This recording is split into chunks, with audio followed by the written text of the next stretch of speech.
one of the things that I was interested in talking to all of you about as well is last month we actually discussed the entrepreneurial journey and kind of the gates in which you go through in order when you build your business. But one of the things that I wanted to kind of shine a little more light onto was the idea of when you bring people on board to help you in your business, you have to have agreements and contracts and things set in place so that way everybody on the team knows what it is that they're going to be performing, what it is they're going to be doing. So when you do set up your company, there are different types of entities that you can actually set up. There's corporations, there's even trusts, there's limited liability companies, which he's recommending here, he's showing up here. And each one of these actually performs differently on what it is your business model is and what it is that you're trying to accomplish. And for example, a corporation uses a contract or agreement called bylaws. And bylaws are different than what an LLC uses. An LLC uses a thing called an operating agreement. Now these are two separate ideas designed to be a foundational principle for your business. So what that means is that, oh good, nice. Okay, I see what you got here. Okay, good, we're going through this way. So with bylaws in a corporation, bylaws is really just a set of rules that are designed to let everybody in the organization, which are officers and directors, they're called a president, secretary, treasurer, director. These are, think of them like the authority behind the company. And the bylaws are designed to let everybody in the company know exactly which rules they're going to follow in order to build their business. And then what happens is that's pretty much set in stone. That's the legal framework in which they're doing. But what bylaws do is bylaws actually use resolutions, amendments, and minutes to basically think for the company. So the officers are there to allow, through resolutions, amendments, and minutes, the functioning of the corporation, which as opposed to an operating agreement really is designed to allow for duties and responsibilities to be outlined because everybody who is involved with the LLC, think of it like a partnership, has specific talents and skills in which they bring to the table. So for example, say that I work with David, and David's a great marketer, and I'm an engineer, but David's not an engineer. So what we do is I say, hey, I want to market this product, and then David says, well, great, because I need somebody to make this product. So we work together through a limited liability company as a partnership to help expand and grow that business. So how many people here actually have a limited liability company? Perfect, 6. Wow, most of you. How many people here have a corporation? Very interesting. Is there any other structures that people have, like trusts or anything, or should we just stick with the LLC? Because obviously LLC is the big important one here for everybody, which is fascinating because sole proprietorship. So yes, exactly. So you mentioned LLC to court kind of combination. You mentioned that at one time. So there are more. Yes, exactly. There are more detailed structures you can do. You can actually have multiple entities and structure them in such a way where they can perform and do multiple different things to help your business grow, especially when you reach certain levels. So that means it's out. So since the majority of people here actually have an LLC, how many people actually have an operating agreement for that LLC? 1, 2, 3, 4. Perfect, fascinating. Okay, operating agreement is very, very important. You actually have to have one. Once you have your operating agreement put together, you don't necessarily have to change it pretty much ever. And also, I don't know if you guys know this, but most LLCs actually have a term limit, that there usually is an ending to them, unless of course that you file that entity with something what they call perpetual existence.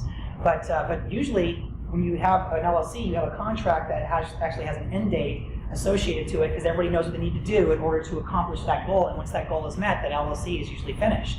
As opposed to a corporation, which nobody here has, but a corporation can live forever. So perfect, okay. So operating agreements are very, very important to establish what the duties and responsibilities are for the managers and the members in that business. How many people here are single member LLC? Okay, so that's another issue because generally LLCs are partnerships and you usually need 2 or more people to be involved with that. So you can come talk to me after, we can talk more about that. So utilizing the difference between operating agreement and bylaws help you map out your business structure. Helps you realize what the terrain is and what it is that you're going to be performing in your business model. All right, next, my last slide. Those 2 questions? Yeah, that's Here's Okay. Try this. All right. Yeah, this is a good one. Okay, so the question I have for you is this. How many people really know what their talents and skills are? And on the same token, think about what talents and skills that may be lacking, or you may want to go out and find those people to accomplish your goals. And my challenge to you, or what I would ask you to do, is think about, are there people around you who you would really like to bring on board in your business to help grow your business because maybe they have a skill or a talent that will help benefit and grow your business in an area that you're looking for. And over the next 30 days, I would really think, if you want to bring on more people, if you're in a position to bring on more people, I would, think about the caliber, the type of person who will really benefit your organization. For example, Chris over here, he and I have been speaking. He's really good with websites, and I'm looking to giving your talents, Chris, to help me with my website. Yes, sir. You have a question? Well, I was going to tell you I have one of those problems. As a writer, you would never know that I have a brain injury. I am a good writer. You'd never know. But my ability to talk is much, much, much harder. And so when you listen to me talking, it makes it seem like I am not going to be a good writer, which is not true. I'm actually a great writer.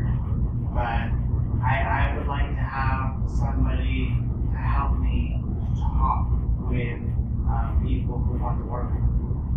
So I guess that's one of, I'm sure all of us have problems like this, but That's perfect. It's recognizing your skill set, and then recognizing how you can benefit by utilizing other people's skill sets to shore up any of those those potential issues that you have. So yeah, I would think about that. I think about what kind of people do you want to bring on board to assist you in growing your business, because really it is about relationships, and this is why we're here too, is to help find the right people, the right fit for what we're trying to grow here in each one of our individual businesses, because all of us here are doing something very different as well.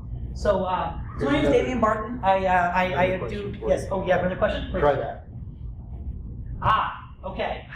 This is, so these are very important concepts to actually think about. What is your aim culturally, emotionally, and physically? Culturally, think about what it is that, what is your vision? How do you work together? What is it that, what makes you unique and what makes you different than everybody else? What is that one special thing that why I would want to work with you, why you would want to work with me? What is it that we could have a relationship culturally with to build something that of like mind, if you will? Emotionally too, is you want to make sure you have joy in what it is that you do. You want to make sure that you have purpose in what it is that you do, because to get up every day and to do something you don't enjoy, it's just gonna, it's gonna stress you out. It's gonna, it really wears on you. It doesn't matter how much money you make, because nothing's gonna make you happy. So emotionally, you need to be connected to that. And generally, also culturally and emotionally, most people find happiness too when they have something creative that they're doing with their business, something that's changing the kind of the nature of it in a way that fits your personality as well. And physically, you want something challenging for your body too. You want something to where it's not only outside of yourself, but it's also inside of yourself. So it's an expression of both. So and I'd like you guys to consider, what is your cultural business model? Like Google, for example, has a very specific culture on how they promote their business. Emotionally, are you satisfied in what you're doing? And if not, then explore those questions. Why are you not emotionally satisfied? Because you actually every day should be a new adventure, a new challenge for you. You should get up and emotionally enjoy those kind of things. And physically, is it challenging for you? Do you feel healthier afterwards? Okay. So Damian, yes. And the room, I have a challenge for you. Let's identify one or two 30-day goals, specific things that can be done in the next 30 days to follow up on this thing. Yeah, okay. So if you guys, like, the next 30 days, think of what your mission statement is. Think of what your vision is. Next 30 days, think about your emotional state. Really pay attention to how you feel about where you are now and where you want to be, and really viscerally work with that, like through the next 30 days, really like explore that. Even though it may stress you out, it may challenge you, may feel a little bit of pain, all that's healthy. Let all that process through you, because you want to get through that emotional state to where you are happy with what you're doing. And then physically, challenging physically 30 days, you guys have to work. You guys have to spend calories and energy, and you guys have to do these kind of things. But in the end, if you can come up with answers to these, or at least a goal or something that will promote your business, I think you'll be much more satisfied in the end. Okay, who here has a goal that comes to mind as a result of this theme? Okay, all right.